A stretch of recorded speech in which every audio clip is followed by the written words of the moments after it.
So just so you know where Gaza Strip is, and that is the area of the Philistines, and you see the proximity. Is this okay? The proximity of Jerusalem and how close and how small this little country is.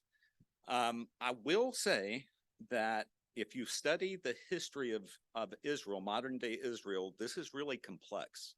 This is not a simple issue. And as you hear people defend Palestine's right to that land, there's arguable cases for that. It's complex. Everything in Israel, the West Bank is complex. Everything is hard. But let me tell you this, what happened last Saturday is easy. That is evil and wrong, and it's of the devil, and it's backed by people that don't care about the Palestinians. Iran and Hamas do not care. They don't care about them. They don't care if they're totally dead.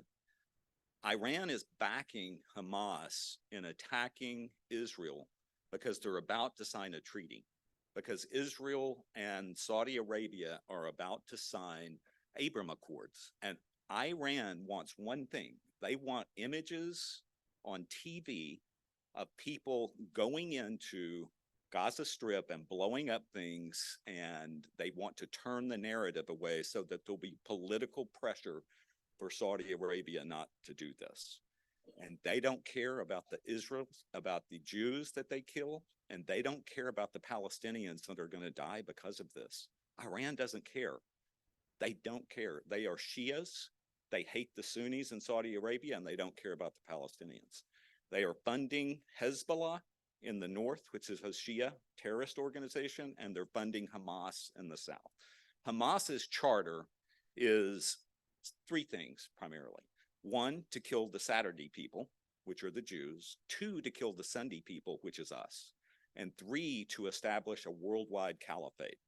That is exactly what ISIS is. Exactly. Now, why is it complex then? I'm going to read a verse. I'm going to read a verse that I didn't include. This is from Deuteronomy 28:64. Remember earlier in Joshua, as they've crossed over the land, they come to two mountains, Mount Horeb and Mount Ebal. And half the people get on one side and half get on the other side, and they are in this gigantic amphitheater. And on one side, they're singing, they're reading the praises of God, and on the other side, they're reading the curses that will come to them. And as they're reading this, they're going to put up an altar on the curses side, which is all of the book of the law of Moses. And in that curse, it says, and the Lord will scatter you among the peoples from one end of the earth to the other, and there you shall serve other gods of wood and stone, which neither you nor your fathers have known. And among these nations you shall find no respite, and there will be no resting place for the sole of your foot. But the Lord will give you a trembling heart and a failing eyes and a languishing soul. Your life will hang in doubt before you night and day. You shall be in dread and have no assurance for your life. In the morning you shall say, if we only had evening, and at the evening you shall say, if we only had morning. Israel was going to be scattered, and they were scattered. They were scattered all over the world. They lost possession. In the Roman Empire, they lost possession of their land. And the British made a deal with both the Arabs and the Jews in World War I. They went to the Arabs and they said, we will establish, if you will help us fight the Ottoman Empire, we'll help you establish an Arab state across all the Middle East. And so the Arabs fought. They went to the Jews at the same time, and I think it's the Balfour Accords, you'll have to Google that. And they said, we'll reestablish you in your promised land as a home.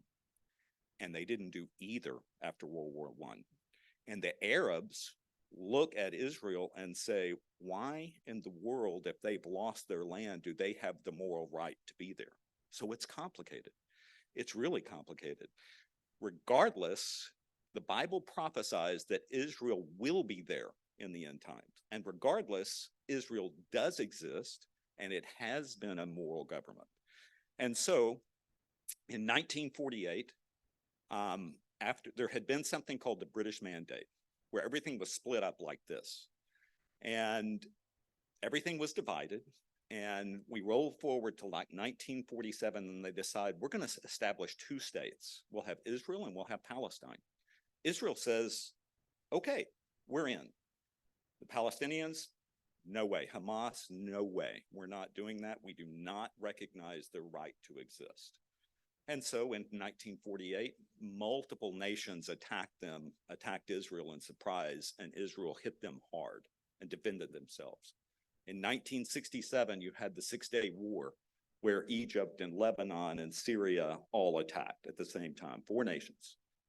Israel hits them, they take the Golan Heights, they take the entire Sinai Peninsula, and they possess it. 1973, you have another Yom Kippur War. This attack happened on the 50th anniversary of the Yom Kippur War, which was a total surprise rolling in. But this was different. This was against babies.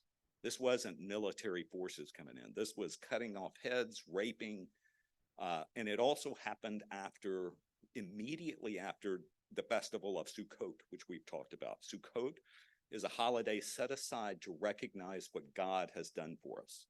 And so they set up these booths, and it's to remember how God took care of them in the wilderness and what God has done for them and how they've been blessed. And so as they're celebrating these blessings, these guys come in. And so I just want to say, although it's complex and I don't know the right answer, ultimately Israel is going to be there in end times. The Bible says in end times that Gog and Magog in this great war are going to come attack Israel, which means Israel is supposed to be there.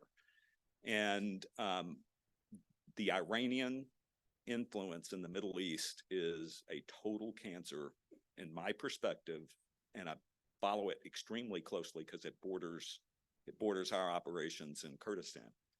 And so this is an evil empire, and we need to recognize it for what it is. We also need to recognize that the Palestinians, most of those Palestinians are innocent.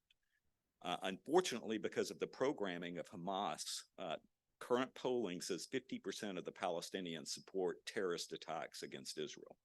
And so there are military strategists this is from centuries ago, that lay out 3 different objectives that must be accomplished in war. Number 1, you must destroy the military power of another enemy.